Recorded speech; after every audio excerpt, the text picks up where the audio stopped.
Olá, turmas! Bem-vindos a mais uma aula de língua portuguesa. Eu sou o professor Denilson e vou acompanhar vocês neste momento. O que vamos aprender nesta aula? Então, colocando aí o nosso objeto de conhecimento. Hoje, estratégias de leitura, apreciação e réplica. Detalhamento, leitura e interpretação de textos amazônicos, regionais, brasileiros e mundiais. Certo? Então, esta é a nossa aula e vamos a ela.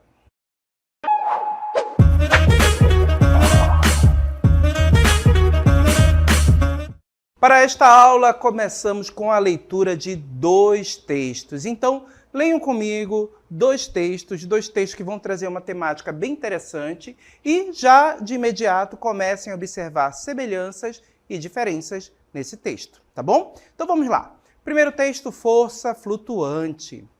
Com o certificado na bolsa, saí para procurar emprego. Consegui numa escola uma substituição para o ano todo.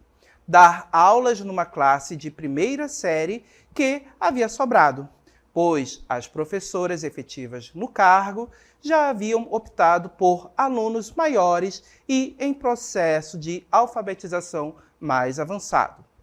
No pátio do estabelecimento, tentando engolir o coração para fazê-lo voltar ao peito, suportei o olhar duvidoso da diretora e das mães que, incrédulas, cochichavam e me despiam com intenções veladas.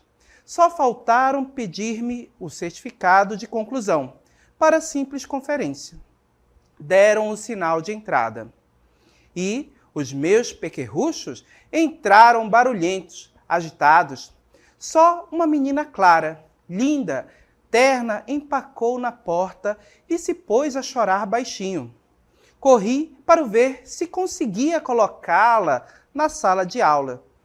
Eu tenho medo de professora preta, disse-me ela, simples e puramente. Tanto medo e doce, misturados, desarmou-me. Procurei argumentos. Vou contar para você histórias de fadas e... O que aconteceu? Era a diretora, que devido ao policiamento chegou na hora H. Contei-lhe o ocorrido e ela prontamente achou a solução. Não faz mal, eu a coloco na classe de outra professora de primeira. Reagi imediatamente. Acalmei-me e socorri-me. Por favor, deixe que nós nos possamos conhecer. Se até a hora da saída ela não entrar, amanhã a senhora pode levá-la. A diretora aceitou minha proposta e saiu apressada. Vi, então, que era muito pouco tempo para aprovar a tão nova gente minha igualdade, competência. Mas algum jeito deveria existir. Eu precisava por mim e por ela. Os outros aluninhos se impacientaram e eu comecei meu trabalho, com a pessoinha ali em pé, na porta, me analisando, coagindo, com os olhinhos lacrimosos, vivos, atentos. Pedia explicações, punha prelo e tinha pressa. Assim, prensada, fui até a hora do intervalo para o lanche, falando. Olhava para a classe, mas falava para ela. Inventei o primeiro dia de aula sonhando na minha infância conturbada. Alegria de aprender, desenhar, sabores, gostos dos lanches, brincadeiras e cantos brincados nas mentiras inocentes. Quando sonhar era pensar que acontecia. Na hora do recreio, enquanto os outros professores tomavam um cafezinho e comentavam o andamento das aulas, eu fiquei no pátio. Talvez ali se me apresentasse alguma ideia. Via entre as outras crianças. Aproximei-me e pedi a ela um pedaço do lanche. Deu-me indecisa, meio espantada. Resolvi dar mais um passo. Gostaria que você entrasse na classe depois. Assim, você senta na minha cadeira e toma conta da minha bolsa enquanto eu trabalho. Saí sem esperar resposta. Medo. Logo mais, retornamos à sala de aula. Ela sentou-se na minha cadeira, seu material ao lado do meu. Precisei de uma caneta. Pedi-lhe. Abriu minha bolsa como se arrombasse cofre. Pegou e entregou-me a caneta solicitada. Meio riso na boca. Durante a aula, pedi que levantasse a mão a quem soubesse desenhar. Todos levantaram as mãozinhas. Constatei. Ela também sabia. Desenhou um cachorro retangular e sem rabo. Seu cachorro é uma graça, disse-lhe rindo. Ele não tem rabo? Não é meu, é da minha avó. Quando meu avô bebe e fica bravo, ele corre e enfia o rabo no meio da perna. Baixou a cabeça e pintou o cachorro de azul. Ao término das aulas, arrumou o material sem pressa. Percebia amarrando os passos e tentando ficar afastada das outras crianças. Alguma coisa tinha para me dizer. Impacientei-me. Sabia que, fosse o que fosse, eram as respostas às minhas perguntas indiretas. Decidiu a hora, segurou na minha saia e pediu. Amanhã você deixa eu sentar perto da minha prima Gisele? De lá mesmo eu cuido da bolsa da senhora. Amanhã eu vou trazer de lanche, pão com manteiga de avião. A senhora gosta de lanche com manteiga de avião na lata? Adoro. Vou dar um pedaço grandão para a senhora, tá? Obrigada. Combinamos. Até amanhã. Até amanhã. Ela. Então temos aí um texto de Geni Guimarães e observem que o nosso texto conta a história de uma professora no seu primeiro dia de aula e a luta que ela teve, ali a batalha que ela teve para conquistar uma outra criança que não gostava de professora preta, como é colocado no texto. Observem que é uma história que traz uma abordagem cotidiana, o primeiro dia de aula, a vida na escola, o relacionamento professor-aluno. Então percebe que é um texto que traz uma abordagem mais do cotidiano, do dia a dia, certo? Agora vamos ler o outro texto. Acompanhem comigo a leitura. 86. À saída da fábrica de bijuterias, a operária entregando a marmita suspeita. Ela faz barulho? Reviste. Pode revistar. Veja quanta joia tem aí dentro. Só ossinho de galinha do meu almoço. Então temos aí um texto do Dalton, o autor desse texto. Observem que é um texto menor, muito mais curto, e você observa que é uma situação em que a personagem está passando por um momento ali um tanto constrangedor, um tanto difícil. Ela está sendo ali revistada porque existe uma suspeita de que ela está ali retirando lojas de forma ilegal de dentro da fábrica, certo? Dentro da marmita, porque a marmita faz um barulho estranho. E aí você percebe que quando a pessoa responsável pela segurança faz a revista, descobre que ali só tem o quê? Ossinho de galinha que sobrou do almoço, a única coisa que sobrou do almoço da operária. Então a gente observa duas situações aí cotidianas, a segunda também é cotidiana do segundo texto, percebe que é um momento em que os operários estão indo embora do trabalho, acabou o expediente, e aquele momento que a operária está indo embora para casa, descansar, e aí ela passa por essa situação. Então observe que os nossos dois textos tratam sobre questões cotidianas, questões que acontecem, que podem acontecer no dia a dia de uma pessoa comum, certo? Comparando esses dois textos, observando de forma mais aprofundada os elementos que compõem, até mesmo o tipo textual e o gênero desse texto, nós vamos ter esse quadro. Então vamos colocar aí para vocês que fizemos um quadro comparativo, certo? Então comparando os textos, as primeiras impressões. Então na segunda coluna aí nós temos aí força flutuante e na terceira o texto 86, ok? Nessa primeira coluna nós temos o ponto que é comparado. Então vamos começar pela temática. Observem que força flutuante possui como temática o primeiro dia de trabalho de uma professora recém-formada. Nós percebemos que ela tinha acabado de formar, saiu da faculdade, estava procurando emprego e conseguiu esse emprego de substituta por um ano inteiro, certo? Então, ela precisava ali provar o quanto ela é boa para que futuramente ela pudesse ser efetivada como professora da casa, professora da escola e ter uma carreira nesse local, certo, gente? E percebam também que nós temos uma temática relacionada a preconceito. Preconceito pela inexperiência, já que ela era uma pessoa recém-formada, então há ali um questionamento com relação à sua capacidade, à sua competência como professora, tanto que ela percebia isso das mães dos alunos que olhavam para ela. Provavelmente, talvez fosse uma professora muito jovem e existia ali uma desconfiança. Será que essa pessoa consegue dar aula? Será que essa pessoa tem experiência? Então havia esse questionamento. E vocês viram também um outro ponto que está relacionado aí à questão racial, cor de pele. Então vocês percebem que a criança também evidencia isso. A criança inocente diz, eu tenho medo de professora preta. Será que esse medo veio da criança ou será que ela viu isso em algum lugar? A gente pode deduzir aí que ela pode ter visto essa situação, presenciado essa situação aí, certo? Fora da escola, por meio ali dos pais que podem trazer essa questão, né? Então perceba que a criança funciona como espelho e ela que materializa essa questão do preconceito, ok? E observe que havia também preconceito também por parte dos outros membros ali, das outras pessoas que estavam ali na escola, certo? Meio que preconceito um tanto velado que foi evidenciado pela criança, ok? Então perceba que essa temática nós temos aí no primeiro texto.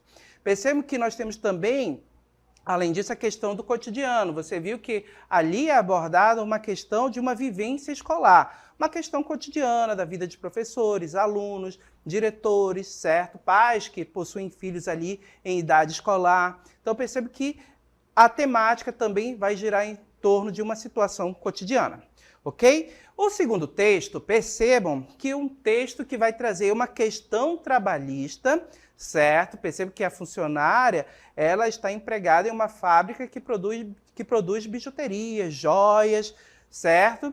E perceba que ela tem ali um problema com relação a um preconceito social. Percebam que pessoas que trabalham em fábricas, certo? Então, muito provavelmente sejam pessoas mais humildes, até quando se trabalha numa linha de montagem, pessoas que não possuem muito poder aquisitivo, e sabemos que existe essa questão social, né, de diferenças salariais, de desconfiança, já que a pessoa ganha menos, pode ser que ela ali queira pegar algum objeto de valor, alguma bijuteria da loja, certo? Para poder se beneficiar de alguma forma depois.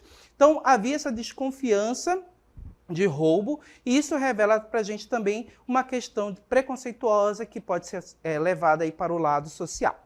Ok? Então, essa temática está presente nos textos, certo? Então, nós temos a questão que é colocada em cada um dos textos, cada um com a sua temática, certo? O preconceito nós temos visivelmente nos dois, ok? Com relação ao tamanho, à extensão, percebemos que o primeiro texto é um texto longo, e o segundo texto, 86, é um texto bem curto, tanto que ele foi escrito ali com poucas palavras, a gente conseguiu ler ele rapidinho. Agora, com relação à tipologia, ao tipo textual, percebemos que os dois textos são narrativos. Como assim narrativos, gente? São textos que contam uma história, são textos que têm a narração de uma história, as ações se desenvolvem com a presença de um personagem, um narrador, alguém que conta, e ações que se desenvolvem aí numa linha do tempo. A gente consegue visualizar o início, meio e fim dessa história, ok? Uma narrativa linear, certo? Vamos seguir? Então, continuando aí com a nossa análise, comparando o nosso texto, nós temos agora os elementos da narrativa. Então, relembrando aí quais são os elementos da narrativa, na primeira coluna, narrador, personagens, tempo, espaço, e na próxima cartela nós vamos ver o enredo também que faz parte, ok? Retornando aí para o início dos elementos, segunda coluna, força flutuante, terceira coluna, o texto 86. Percebam que o narrador de força flutuante é o narrador personagem. Então, quem é que conta a história? O narrador é a pessoa que conta a história. Quem é que está contando a história em força flutuante nesse texto? é a professora, ela que conta a história, ela que conta o que aconteceu com ela. Percebam que ela é uma narradora, ela que conta essa história, então nós chamamos ela de narradora. Esse tipo de narrador é um narrador personagem. Tanto que nós temos aí a narração em primeira pessoa, ok? Você pode observar os verbos flexionados na primeira pessoa, por quê?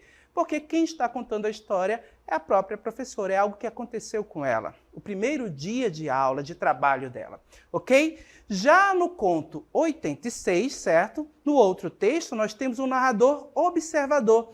Percebam que é outra pessoa que está contando o que aconteceu ali naquela situação, na saída do trabalho, da fábrica. Então, ele é um narrador observador. Ele é um narrador que não participa da história. Ele apenas conta o que ele viu.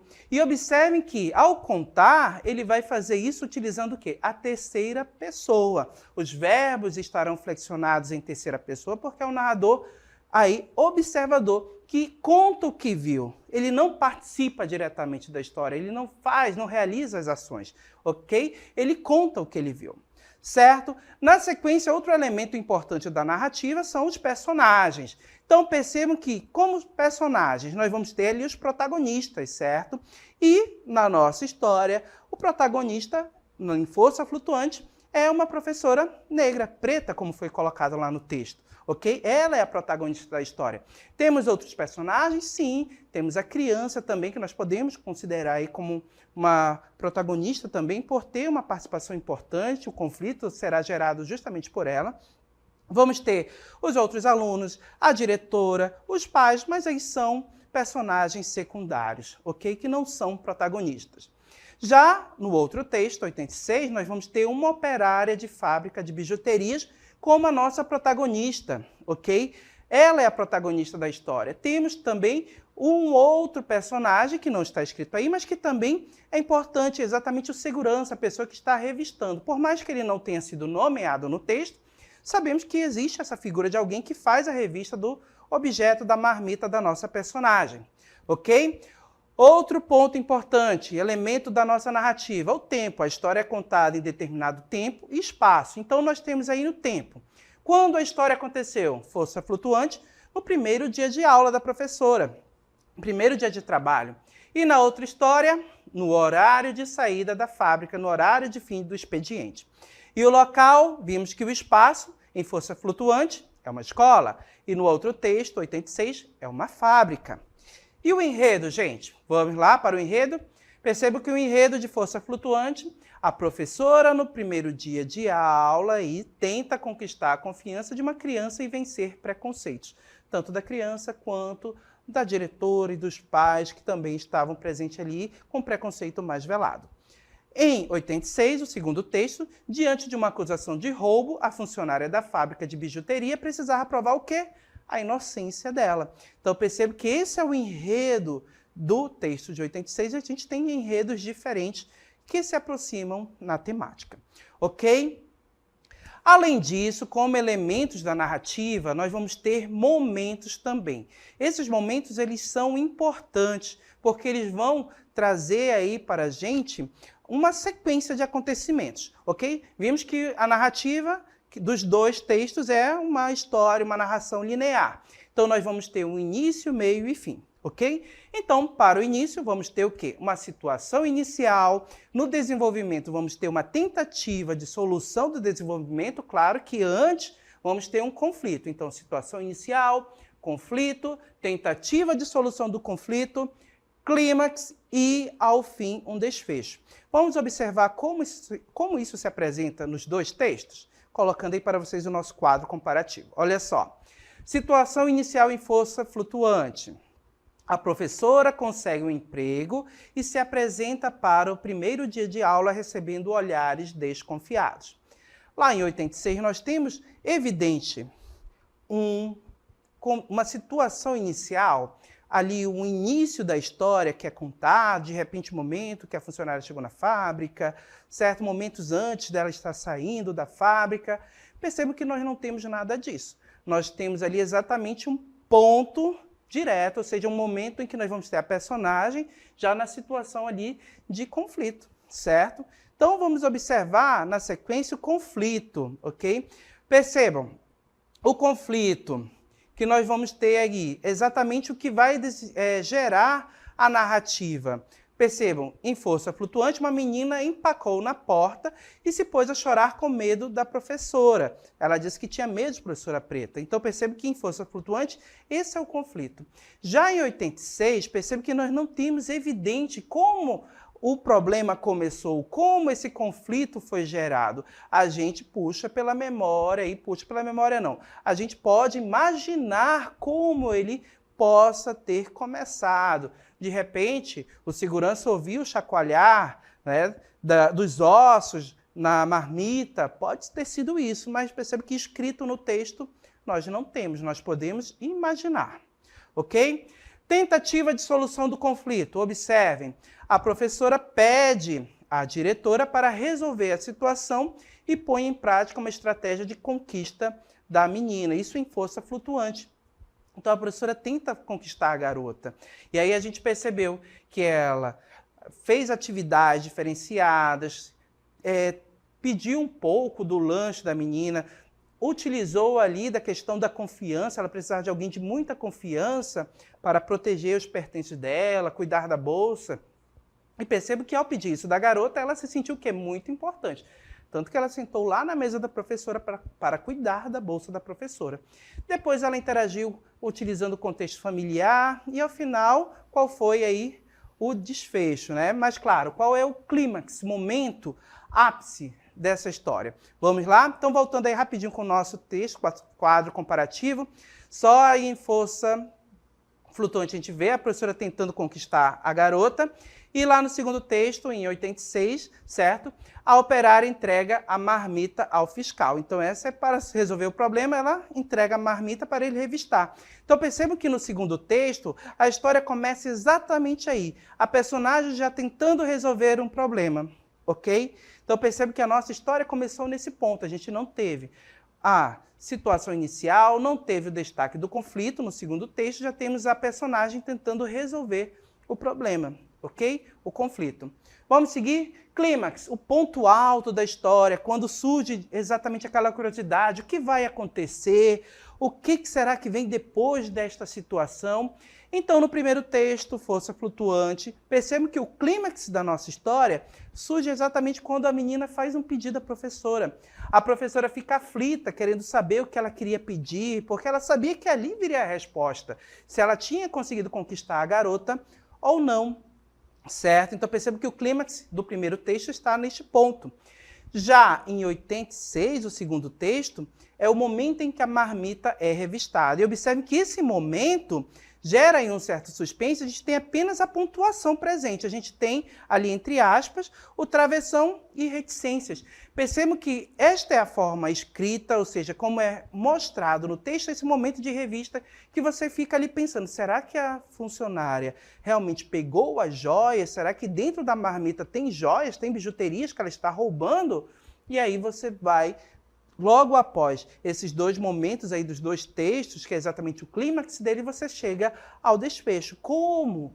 O que aconteceu depois? Como a história finaliza? Então, colocando aí o nosso texto comparativo, ou seja, o nosso quadro, colocando aí, observem que o desfecho do primeiro texto, a menina pede para sentar perto da prima na próxima aula e expressa que de lá ela pode ajudar a tomar conta da bolsa da professora, revelando que perdeu o medo da professora, que agora ela confiava na professora, e a gente pode deduzir que ela irá continuar na turma, na sala da professora, ok? Já no segundo texto, observem que nós temos exatamente, é descoberto que na marmita havia apenas ossos de galinha, do almoço da funcionária, revelando o quê? Que ela era inocente, que ela é inocente, ok? Então, agora... Observando o gênero destes dois textos, colocando aí, nós temos dois gêneros que são de tipologia narrativa. O primeiro texto é um conto e o segundo texto é um microconto. E qual é a finalidade de um conto, que é o texto Força Flutuante? Contar uma história de maneira concisa, promovendo entretenimento e reflexão. Perceba que o conto é um texto longo. Já o microconto... contar uma história breve, com poucas palavras, promovendo entretenimento e reflexão. Observe que a finalidade é a mesma, entreter, promover reflexão. Os dois textos levam a gente a refletir sobre questões raciais, sobre questão relacionada também ao primeiro dia de trabalho, à confiança, certo? As relações trabalhistas. A gente pode ter todas essas reflexões com esses dois textos. Ok? E observem que o primeiro conta isso, faz uma narrativa mais longa, porque ele conta com muito mais palavras, e o segundo texto não, ele é um texto bem curto, por isso que ele é chamado de microconto. Então, observando os conceitos de cada um de conto e microconto, olha só, o que é o conto? Então percebam que o conto é um gênero textual que se caracteriza por ser uma narrativa breve e ficcional, geralmente focada em um único tema, evento ou personagem. Perceba que nós vamos ter uma abordagem de situações do cotidiano, como o primeiro dia de aula, o primeiro dia de trabalho, podemos ter aí, de repente, uma ida ao parque. Todas essas temáticas podem serem relacionadas aí ao conto, essa temática cotidiana. Já o microconto, gente, também conhecido como mini-conto, é uma forma extremamente breve de narrativa que condensa uma história em um número muito reduzido de palavras. Então percebe que, como nós lemos no segundo texto, nós podemos perceber que tínhamos poucas palavras contando a história da funcionária da fábrica que ali teve que provar sua inocência diante de uma desconfiança, de uma tentativa ali de acusação, tentativa não, uma desconfiança, certo, gente? Uma acusação de que ela não estava levando de forma ilegal objetos da loja, objetos fabricados lá na fábrica, certo? Não era uma loja, era uma fábrica. Ok? E isso contando em poucas palavras. Perceba que o microconto é um texto que pode estar muito presente em meio virtual, na internet. Por quê? Porque ele é um conto curto. Então, ele é um conto. O microconto, ele cabe num comentário, numa postagem, complementando a ideia de uma foto. Então, percebe que ele é um texto que pode circular de forma plena em meio virtual. E, claro, nós vamos ter elementos estruturais que vão compor este conto. E quais são esses elementos? Então, vamos colocar aqui do lado. Olha só, o nosso microconto, ele vai ser marcado por esses elementos. Vamos colocar os três aqui de uma vez. Olha só, intertextualidade, vamos ter também brevidade e narratividade. Em que consiste cada um desses elementos? A intertextualidade é exatamente o meu conhecimento de mundo. Aquilo que eu conheço, que eu posso deduzir em relação à história. Então percebe que a história vai fazer uma intertextualidade com aquilo que eu conheço. Lá no conto 86, no microconto, percebe que diante daquela situação, aquela questão trabalhista, aquela questão em que nós temos uma abordagem em que existe uma desconfiança da funcionária, a gente recupera aí, de repente, em outras histórias que nós já lemos, esse tipo de situação. Então, nós complementamos exatamente a questão de como aconteceu o início dessa história. Nós percebemos que o microconto ele já apareceu ali na tentativa de solução do conflito, da funcionária entregando a marmita exatamente a pessoa que iria revistar, verificar se tinha bijuteria ou não ali dentro. Então, percebe que nós fazemos essa reconstrução. Então, isso aqui vai se caracterizar na intertextualidade, vai fazer intertextualidade com o nosso conhecimento, com aquilo que nós deduzimos, ok? E, claro, também pode ter uma relação com outros textos. De repente, a gente pode ter assistido um filme que tenha exatamente aquela mesma situação. Então, você consegue fazer essa intertextualidade com aquela realidade, com aquela história que está sendo contada.